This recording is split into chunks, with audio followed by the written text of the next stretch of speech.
graça e a paz, no nome de Jesus, amém? Você recebe isso? Aleluia. Aos irmãos presentes aqui, e também aos irmãos que estão nas suas casas, né, pelo Zoom, pelo Face, nós vamos meditar na palavra de Deus. Sempre bom quando a gente pensa em abrir as Escrituras, pensar, eu tenho falado sobre isso, se a gente acredita mesmo. Porque se eu me aproximo da palavra sem fé, nada vai acontecer, porque sem fé é impossível agradar a Deus. Então eu preciso crer que não são palavras, não são filosofias humanas, é verdade de Deus quando abrimos as Escrituras. Na realidade, no conceito bíblico e no conceito hebraico, a palavra é diferente da nossa visão hoje. Nós temos uma formação mais ocidental e aprendemos tudo do mundo grego. E no mundo grego a palavra, ela é um conceito, uma ideia, não é algo real. Mas no mundo da palavra, principalmente no mundo hebraico e no mundo da Bíblia, palavra é um fato. Tudo que Deus diz é. Não é o que Deus diz vai ser, o que Deus diz é. E é nessa fé que a gente precisa se aproximar da palavra. Que o que o Senhor tem para nós, as verdades do Senhor, elas são práticas, são verdadeiras, são reais, são vivenciais.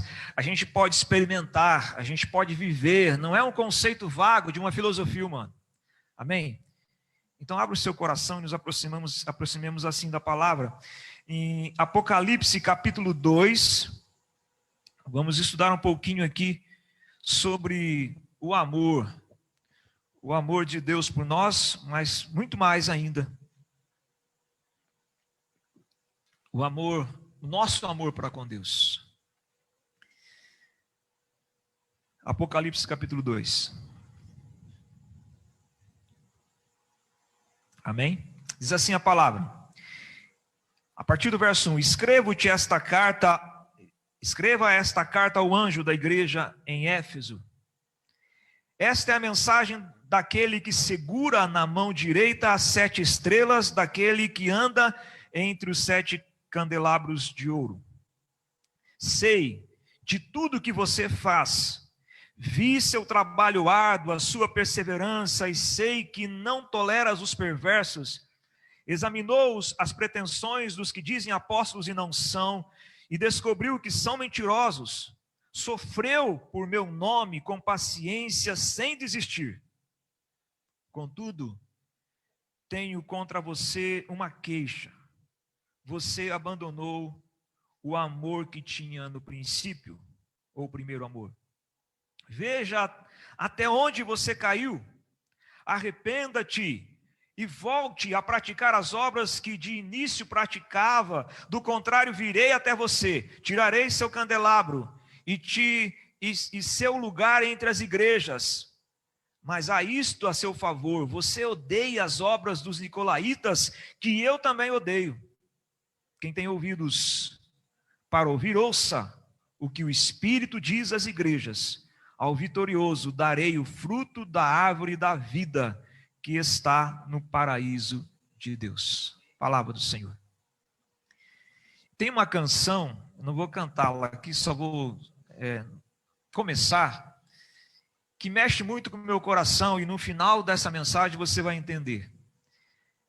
Sempre eu oro pedindo que essa canção seja uma verdade na minha vida, porque ela diz assim: ao ouvir sua voz, quem se lembra?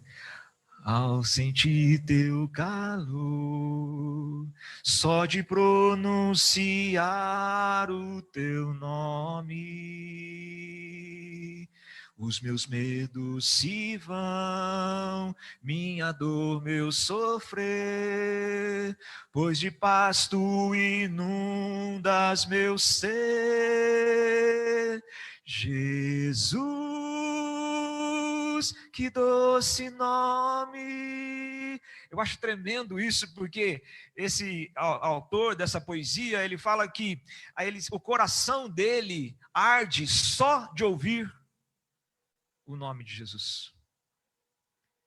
A primeira pergunta que eu faço a você, e no final você vai entender isso: O teu coração ainda arde quando você escuta o nome de Jesus? O teu coração ainda arde quando você abre as Escrituras? O teu amor, o amor primeiro, o amor que você tinha com o Senhor quando você se converteu, é maior ainda e é o mesmo? Ou com os tempos o amor se esfriou? É disso que essa carta trabalha. De um amor que se esfria, de um amor que não é mais o mesmo. Eu fiquei pensando essa semana sobre isso e ouvi uma notícia que tem muito a ver com isso, porque a notícia falava de uma mãe que fez uma barbaridade com uma criança de 5 anos. Nem vou contar os detalhes, porque não vale a pena. Uma criança de 5 anos, uma mãe. Onde está o amor? Uma mãe.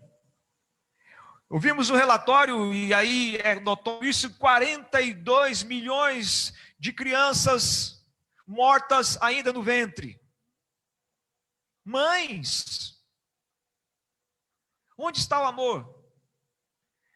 Pensando nisso, lembrei-me e fui até o texto de 2 Timóteo, capítulo 3, aquele texto que fala das coisas que acontecerão nos últimos dias, e em 2 Timóteo, capítulo 3, ele vai descrevendo algumas situações de tempos difíceis, ele diz, de tempos horríveis, e ele fala assim: saiba que nos últimos dias haverá tempos muito difíceis, porque as pessoas só amarão a si mesmas e ao dinheiro. Serão arrogantes e orgulhosas, zombarão de Deus, desobedecerão a seus pais, serão ingratas, profanas, não terão afeição, nem perdoarão. E ele continua descrevendo essa situação. E no versículo 3 ele diz assim: as pessoas não terão afeição. Em algumas versões diz, serão desafeiçoadas. E quando a gente procura no original essa palavra desafeiçoadas, pessoas sem afeições, nós encontramos uma palavrinha grega que é astorgos. Astorgos significa sem afeição. E ela deriva-se de uma palavra estergos, que significa afeição natural. E quando então o estergo é sem o prefixo, astorgo é sem. Ou seja, fala aqui de pessoas sem uma afeição natural. Afeição natural por quem? Afeição natural até por aquelas pessoas que nós mais amamos. Sem afeição natural pelos filhos, sem afeição natural pela esposa, sem afeição natural pelos pais, pelas mães. É isso que é descrito aqui no livro de Timóteo. As pessoas se tornarão sem afeição natural. Você já imaginou isso? E eu pensei, para mim isso é a pior praga. Você já se imaginou não amando mais o seu filho? Você já se imaginou não amando mais sua mãe, seu pai? Você já se imaginou quando você começa a perder o amor pela própria esposa, o esposo? Isso é terrível. É algo que a humanidade caminha, é essa falta de amor, do estorgos, sem afeição. É algo horrível para imaginar sobre isso. Mas é uma realidade profética. É uma verdade que já está na natureza do homem, mas vai ser manifesta de uma forma muito maior ainda. E Jesus disse isso em Mateus 24:12, não disse? Por se multiplicar a iniquidade, o amor se esfriará de quase todos. E ele fala para um grupo de cristãos, porque o amor se esfriará. Se o amor se esfria, porque havia amor. E eu não vou discutir aqui se o amor era real ou não, mas Jesus disse que o amor se esfriará de quase todos. É horrível isso. Por isso dessa palavra hoje, e por isso aqui a gente volta agora para Apocalipse, da necessidade que a gente volte ao amor, da necessidade que a gente volte ao primeiro amor. E aqui a palavra é escrito à igreja que está em Éfeso. Éfeso era uma cidade importante no mundo romano. Era uma cidade que era o centro da adoração da deusa Diana ou Artemis. Era também um centro de adoração da deusa Roma e também do imperador de César. porque Roma era a mulher, César era o homem adorado, e a cidade de Efésios era uma cidade grande, uma cidade portuária, uma cidade importante, e ali nasce uma igreja, e a gente vai mostrar depois aonde ela nasce, quando ela nasce. E essa igreja era marcada pelo amor, e vamos ver depois. Uma igreja tão amorosa que no capítulo 20 do livro de Atos, quando ela vai se despedindo do apóstolo Paulo, os presbíteros se reúnem com ele e choram porque eles os amavam muito. E depois de um tempo a palavra vem e diz assim: você abandonou o amor, você precisa voltar para o primeiro amor. No verso 1, diz então que a palavra vem a essa igreja que está em Éfeso. E esta é a mensagem daquele que segura na mão direita as 7 estrelas, daquele que anda no meio dos 7 candelabros de ouro. É uma mensagem do próprio Cristo. Quando a gente lê Apocalipse capítulo 1, a gente vai vendo ali que João tem uma experiência e vê o Senhor entre os candelabros. E aqui no capítulo 1, versículo 20, vem aqui a explicação de quem são as 7 estrelas. As 7 estrelas são os anjos das 7 igrejas e os 7 candelabros são as 7 igrejas. O que a gente vê é que o Senhor segura pela sua mão, Ele sustenta por sua mão a igreja no símbolo aqui da sua liderança.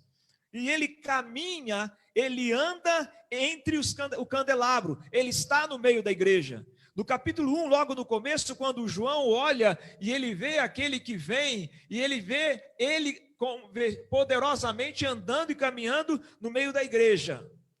Isso nos conforta, porque o Senhor está no nosso meio. O Senhor sustenta o seu povo. E Ele tem uma mensagem para o seu povo. E a mensagem que Ele traz aqui para essa carta é uma mensagem para nós também. No versículo 2 ele fala assim: sei de tudo que você faz. Vi seu trabalho árduo. O Senhor vê, o Senhor sabe onde eu estava, o que eu vi, o Senhor sabe o que eu sofri, o Senhor sabe por onde você passou, o Senhor sabe as suas dores, o Senhor sabe o que aconteceu no seu casamento, na sua família, o Senhor sabe o que aconteceu na sua relação com o seu pai ou com a sua mãe. Deus tem ciência de todas as coisas, Ele sabe.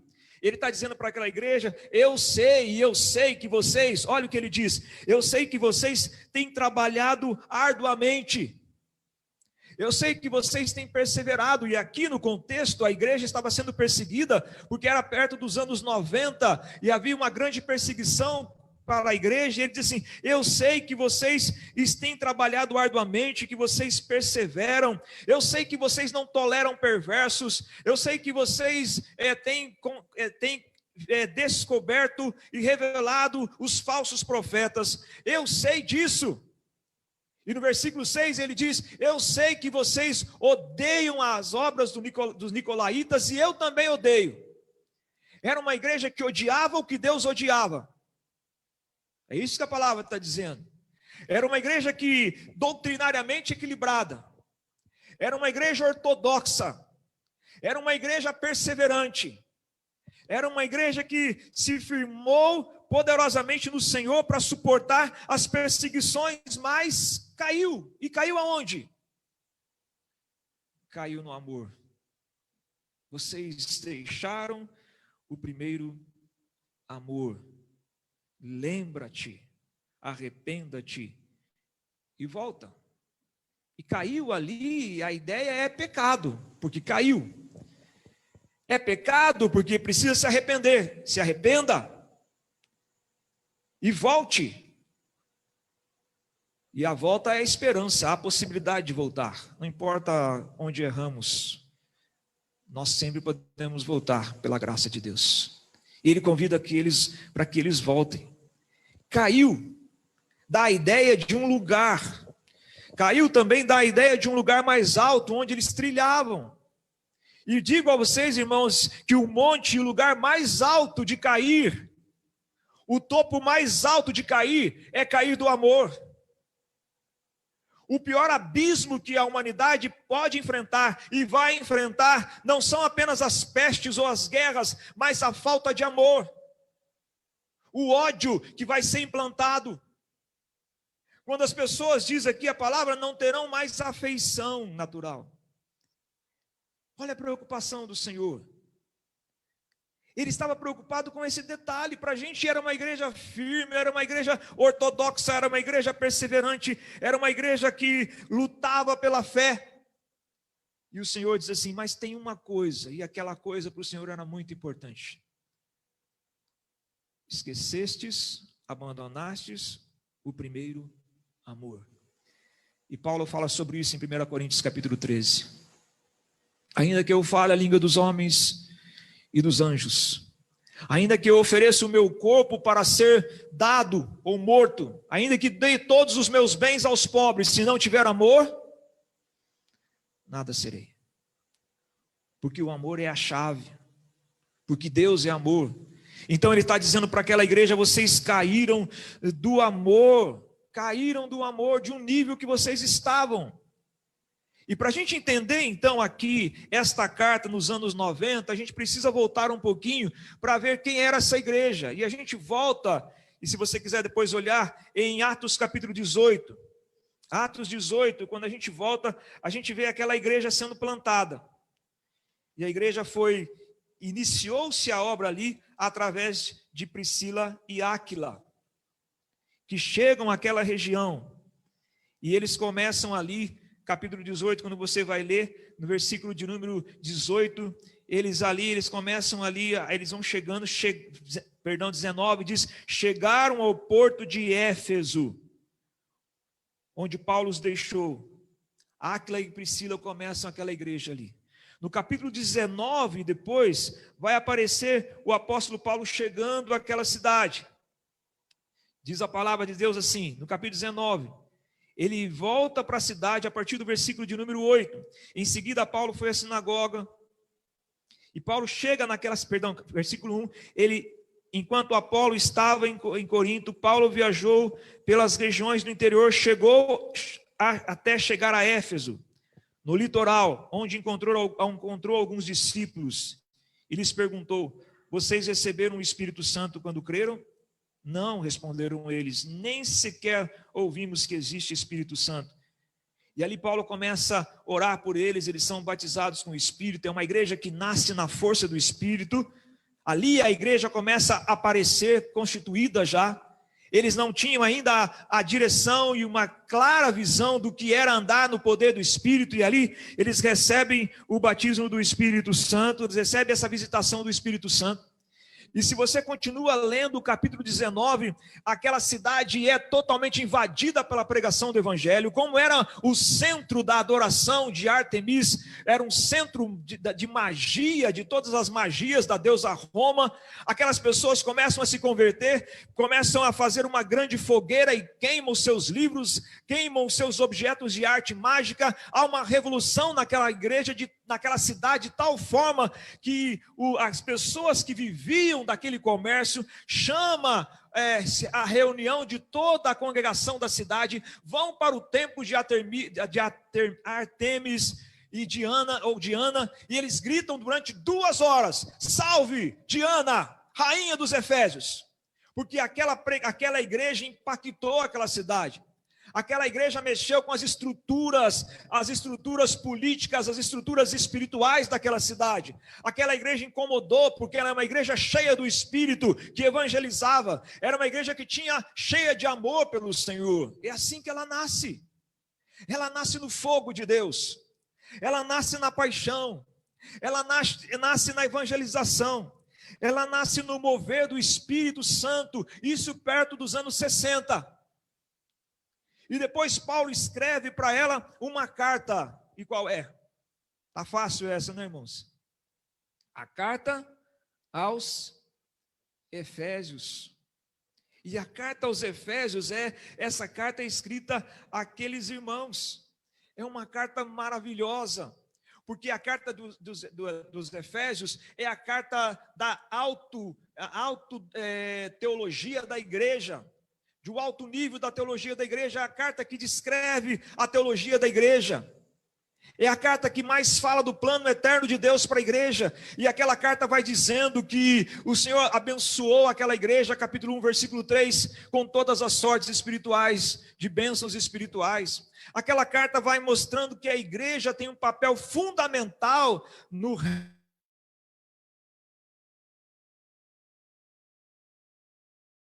Paulo vai dizer que é pela igreja que a multiforme sabedoria de Deus será conhecida dos principados e potestades. Que a missão daquela igreja era mais que uma missão terrena, era uma missão cósmica. O que eles faziam, mexiam no céu, mexiam na eternidade. Era uma igreja que Paulo vai dizer para eles, capítulo 2, versículo 6, que vocês estão ressuscitastes e vocês estão assentados aonde? Nos lugares celestiais, em Cristo Jesus. Era uma igreja que tinha, e era o plano de Deus. Então Paulo, o Espírito Santo, resolve compartilhar para aquela igreja esses mistérios, essa profundidade da palavra. Tal era o nível de relacionamento que aquela igreja tinha com o Senhor. Nos anos 60, passado mais um tempo, nos anos 90, vem a palavra à mesma igreja de Éfeso. E ele diz assim: lembra, traz a memória da onde vocês caíram. O homem, e falando no sentido genérico, ele é aquele que tem capacidade de trazer a memória. No hebraico ele é o zakar, o que tem memória. Por isso Jesus faz na ceia em memória. Por isso que o Senhor manda construir memoriais, porque o homem tem a capacidade de lembrar. E ele diz assim: lembra da onde você caiu. Eu quero falar com alguém aqui hoje, que o Espírito Santo pode estar falando. Você lembra da onde você caiu? Ele está dizendo: olha os planos que eu tenho para vocês. Olha os planos que o Senhor tem para vocês. 1 Coríntios capítulo 1, versículo 9 diz: nem olhos viram, nem ouvidos ouviram, nem jamais penetrou no coração do homem as coisas que Deus tem separado para aqueles que o amam. Os planos eternos de Deus, que hoje nós conhecemos apenas em parte, porque em parte vemos, um dia veremos as coisas como as coisas realmente são. Os planos que Deus tem para a igreja, não só aqui, nesse momento, mas para a eternidade, porque o ministério da igreja é o ministério da eternidade também, porque a igreja será o corpo de Cristo, e será apresentado por Cristo a Deus. A igreja é o templo de Deus hoje, e a igreja vai viver em Deus pela eternidade toda. A igreja tem um ministério eterno. E às vezes a gente troca tudo isso por algo tão pequeno.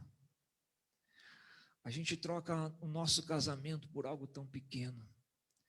A gente troca a família, a gente troca a igreja, a gente troca os planos de Deus por algo tão pequeno. Por isso ele fala: lembra-te de onde você caiu.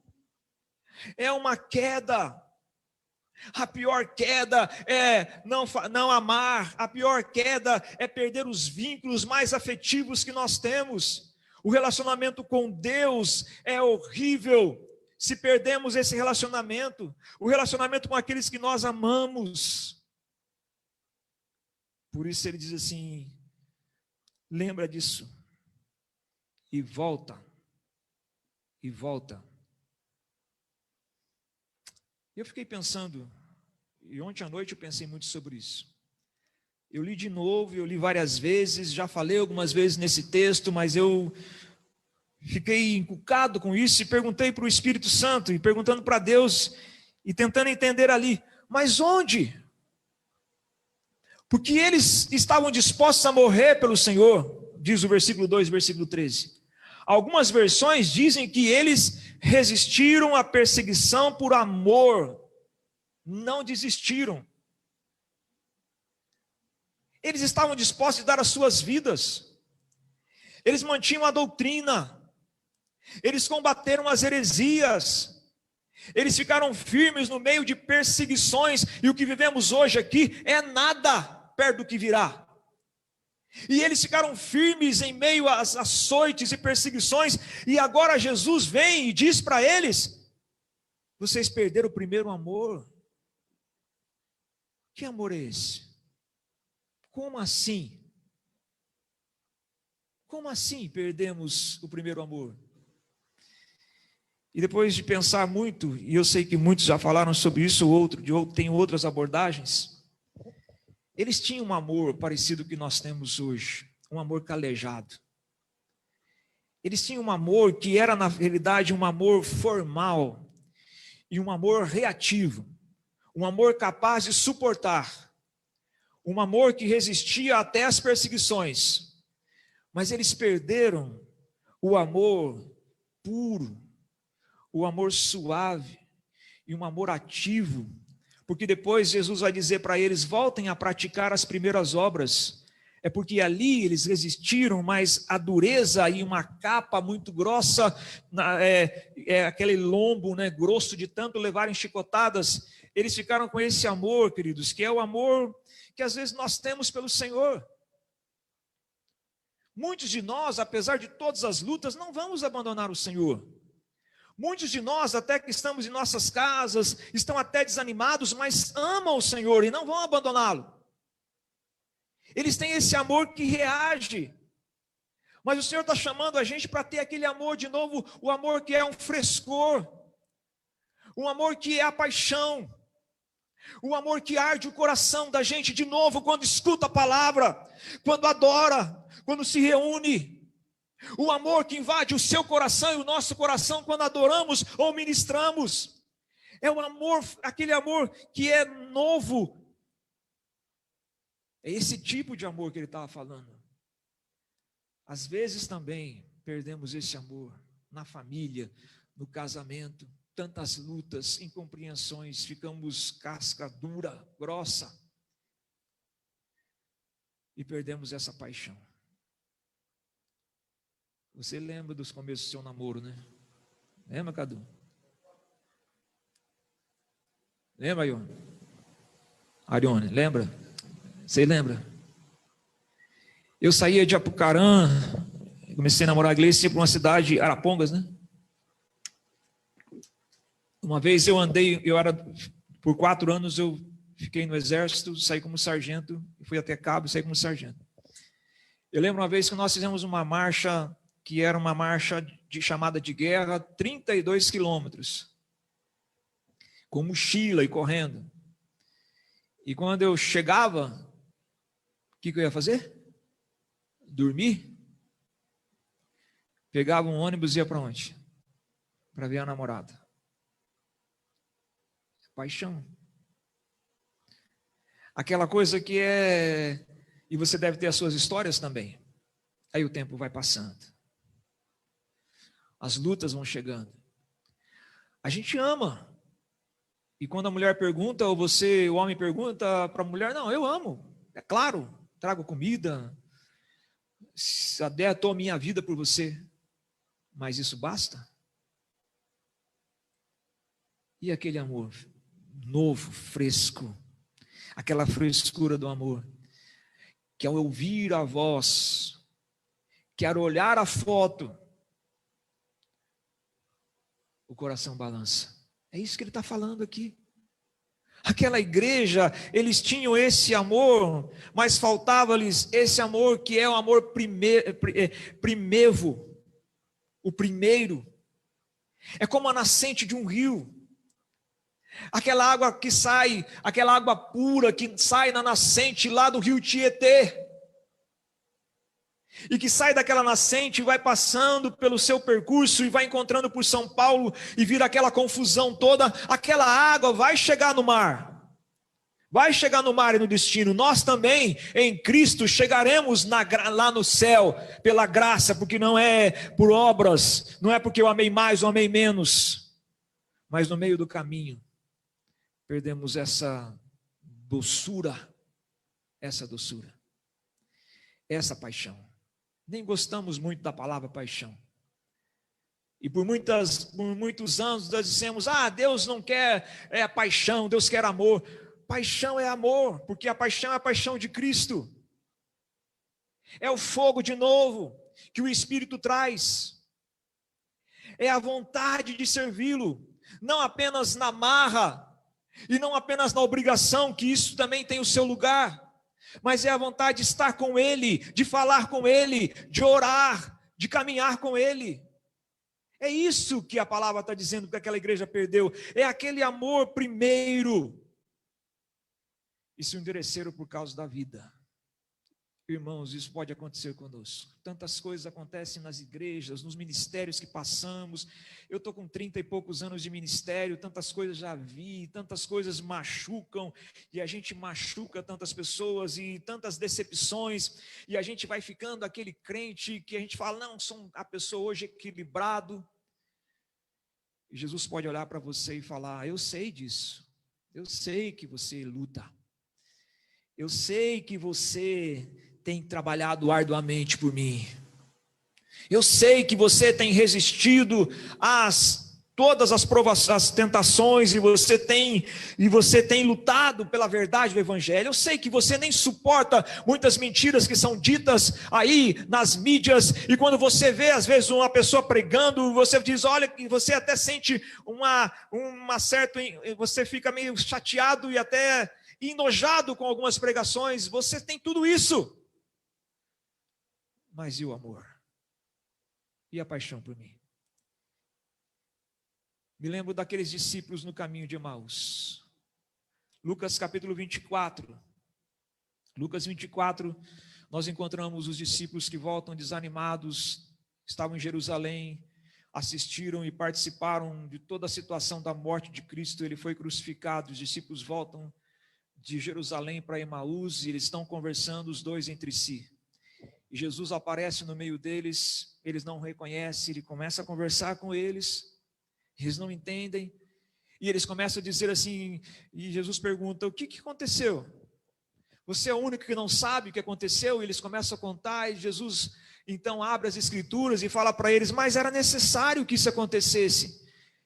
Eles não entendem ainda, e chegam a determinada altura, Jesus dá uma de, entre aspas, Miguel, vou passar. Eles, não, fica conosco, fica com a gente, Jesus. Jesus fica com eles, e quando Jesus abre, Jesus pega o pão, e quando Jesus começa a compartilhar com eles, os olhos deles se abrem, e eles veem que era Jesus que caminhava com eles. E quando eles percebem que era Jesus, Jesus desaparece. E no capítulo 24, versículo 32, eles falam uma coisa que é fundamental. Eles disseram assim, porventura não ardia o nosso coração enquanto ele caminhava conosco, enquanto ele ensinava a palavra? Mesmo não sabendo, mesmo desconhecendo todos os mistérios, mesmo não entendendo completamente toda a doutrina, mesmo não conhecendo as doutrinas do Velho Testamento se cumprindo ali, o coração deles ardia, porque eles amavam o Senhor. Agora, quando a gente começar a estar diante do Senhor em oração, em adoração, pregar, ensinar ou fazer qualquer outra coisa, o nosso coração não arder mais, tem uma coisa errada. É o amor, é o primeiro amor, queridos. Te pergunto, você lembra desse amor? Você lembra desse amor? Você lembra das primeiras reuniões que você participou? Você lembra desse amor? Meio confuso, até doutrinariamente um pouco complicado, infantil até. Mas você lembra desse amor? Como você voltava? É disso que o Senhor está falando para eles. Perderam esse amor. Podemos ser comprometidos com Deus, podemos ser doutrinariamente equilibrados, podemos ser fortes, podemos enfrentar tudo isso, mas Jesus está perguntando para mim e para você, você me ama? Como eu disse para Pedro, você me ama? Você gosta mesmo de mim? E a gente tem que, às vezes, reconhecer que a gente não gosta muito de certas coisas. Eu não gosto de orar, mas como? Eu não gosto de conversar com quem eu amo. Eu não tenho muita paciência de ouvir a tua palavra, mas como? Eu não quero ouvir a voz dele que fala pela sua palavra. Alguma coisa está errada em nós. Alguma coisa está errada na igreja hoje. E é isso que o Senhor disse para aquela igreja. Então, arrependa-te e volta. Olha, ele manda arrepender-se. Eles não pecaram, não se prostituíram, eles não abandonaram o Senhor, no sentido de deixar a fé, eles não fecharam a igreja, não deixaram as coisas, deixaram de pregar o evangelho, mas precisavam se arrepender, porque perderam a paixão, o primeiro amor. Preciso voltar lá, para o início da palavra. Astorgos, sem afeição, do grego. Como vencer isso? E você pode achar que eu estou aqui sendo fatalista ou exagerado, mas isso vai acontecer. Já está acontecendo. De cada casamento sendo desfeitos, já está acontecendo. Nos Estados Unidos, mães que dizem professar a fé, matando as suas crianças no ventre, já está acontecendo. As pessoas estão se odiando. Agora então, com essas crises que nós estamos vivendo, publicam uma coisa contrária a algum pensamento na internet. A pessoa te ameaça até de morte. O ódio vai tomar conta da humanidade. Essa é a pior desgraça. O que esse vírus está trazendo não é, ele em si, não é a pior desgraça, embora machuque muitas vidas, mas é a raiva, é o ódio. É a pessoa começar a pensar, eu vou cuidar da minha vida. É a pessoa olhar para alguém da sua própria família e falar que se vire. Você já imaginou isso? Para a gente parece algo utópico e irreal. Já imaginou isso? De você olhar para o seu filho que você ama e não sentir mais nada? Já imaginou isso? Já imaginou você olhar para sua neta e não sentir mais nada? Sem afeição natural? Para o seu pai, sua mãe? Quantos pais e quantas mães são abandonadas em asilos e ninguém nunca mais visita? Esse é o juízo e o pior juízo da humanidade, quando o amor se esfria, e Jesus disse, o amor se esfriará. E a gente pensa que isso não está distante. Já imaginou quando a gente não tiver mais paixão para adorar e para ir à igreja ou servir ao Senhor? Quando ficarmos paralisados em casa porque não temos nada que mexa conosco e que nos desperte para servir o Senhor e amá-lo? Quando não tivermos mais palavras para adorar? Quando não tivermos mais vontade de ajoelhar? Quando a frieza tomar conta de nós? Será que isso pode acontecer ou não? Jesus disse, o amor de muitos se esfriará. E eu espero que não aconteça com nenhum de nós aqui. O que temos que fazer então, queridos? Amar a Deus sobre todas as coisas. Precisamos amar a Deus sobre todas as coisas. Ao teu próximo como a ti mesmo. Quando amamos a Deus, aprendemos a amar o próximo. Quando amamos a Deus, aprendemos a amar a nós mesmos. E Ele nos amou primeiro. Ele nos amou primeiro. E Ele derramou esse amor pelo seu Espírito em nosso coração. E Ele nos amou para que nos sintamos amados. Somos amados de Deus. E Ele nos amou, como disse o Cadu e como disse as músicas aqui, Ele nos amou de uma forma sobrenatural ao ponto de dar o seu único filho. Eu não sei se eu daria, Cadu,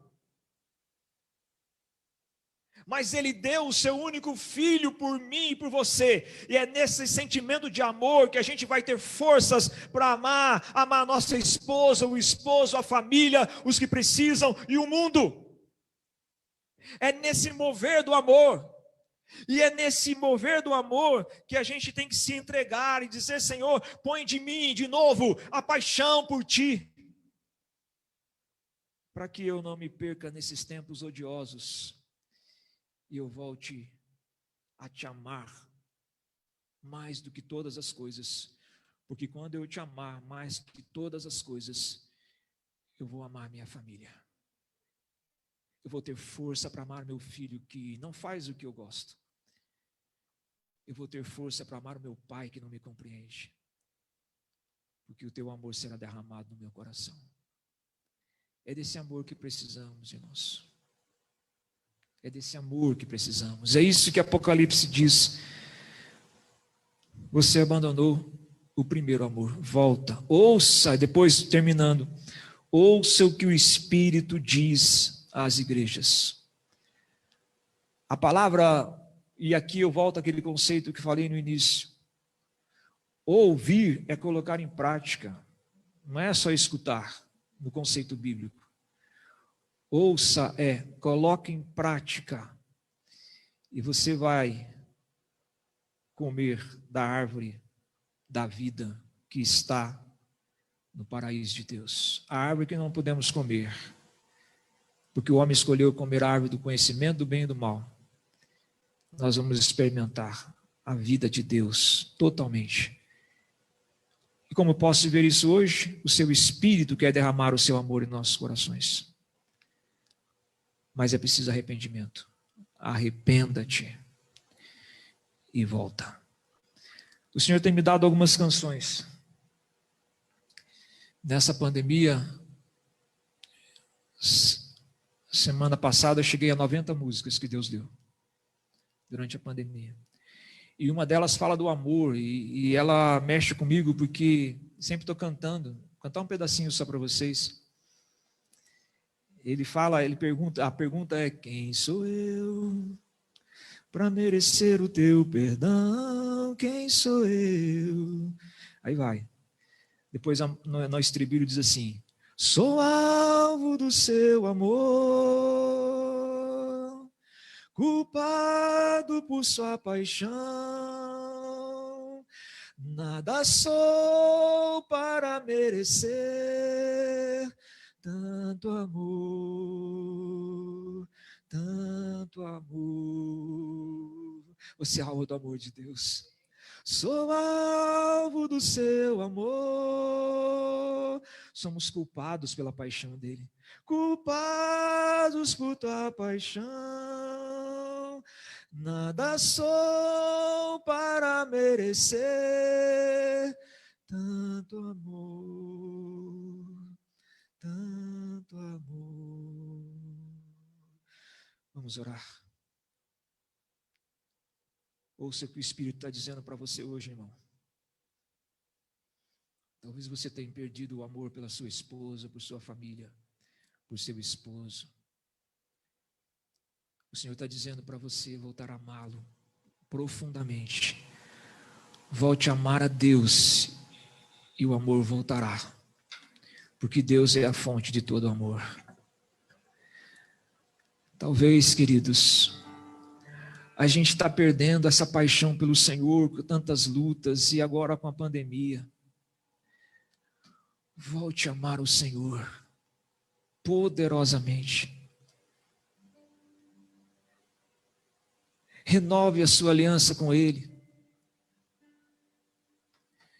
Diga a cada manhã: eu te amo, Senhor. Eu te amo, Senhor. Diga para o Espírito Santo produzir no seu coração aquilo que cantamos no início. Quero só de ouvir tua voz. Eu quero sentir a tua presença.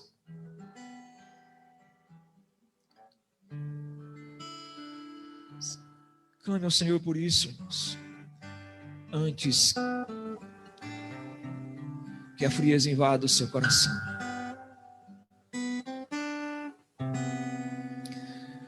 Oh, Deus querido, ajude-nos a voltar, Senhor. Não temos forças em nós mesmos, mas clamamos, Pai, no nome de Jesus, que o Teu Espírito derrame desse amor da cruz, desse amor perfeito em nossos corações, ao ponto de transbordar esse amor para a nossa casa, para os nossos vizinhos, para a igreja, para o mundo, Senhor. Não permita, Senhor, que a frieza invada os nossos corações. Não permita que a frieza invada os nossos casamentos, os nossos lares. Não permita, Senhor, que a frieza invada a nossa igreja, as nossas comunidades. Mas encha-nos do Teu Espírito, porque o Teu Espírito é o rio, e é o rio que traz a fonte de vida. Porque o Teu Espírito faz jorrar o Teu amor sobre os nossos corações. Vem sobre as famílias, Senhor. Vem sobre as pessoas que nos ouvem agora. Derrama a Tua glória, a Tua presença, a verdade da Tua palavra, que a Tua palavra é a verdade. Os nossos sentimentos podem ser confusos, mas o Senhor, a Tua palavra é a verdade. O Senhor não mente. Eu oro por minha vida, Senhor, por minha casa, por minha família. Eu oro pela essa igreja. Eu oro pelo Teu povo que escuta. Que o Teu amor, Senhor, aumente em nossas vidas. Aumente, Senhor. A paixão do Senhor aumente e cresça em nossas vidas. Aquele mesmo amor, Senhor, mesmo aparentemente infantil que tínhamos no começo. Aquele mesmo amor, Senhor, mesmo sem conhecer tantas doutrinas e nem tantas pessoas. Aquele amor que nos chamava, aquele amor que nos constrangia, aquele amor que nos envolvia e nos fazia adorar toda manhã e a orar e buscar a Tua face. Aquele amor, Senhor, que caia sobre nossas vidas, que caia sobre a Tua igreja, que caia sobre esse coração que ora aqui agora, em nome de Jesus. As tristezas, as amarguras, as decepções com os ministérios, ou com a igreja, ou com as situações humanas, que sejam tiradas do nosso meio, e que os nossos olhos fitem apenas no Senhor e na Tua glória. Dá-nos um olhar apaixonado pelo Senhor, e olharmos nos Teus olhos, e nos lançarmos aos Teus braços, nos Teus braços de amor.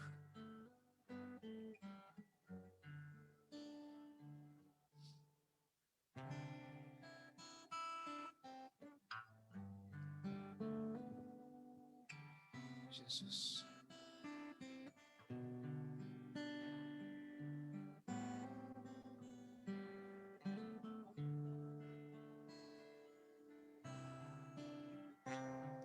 Tem alguma música?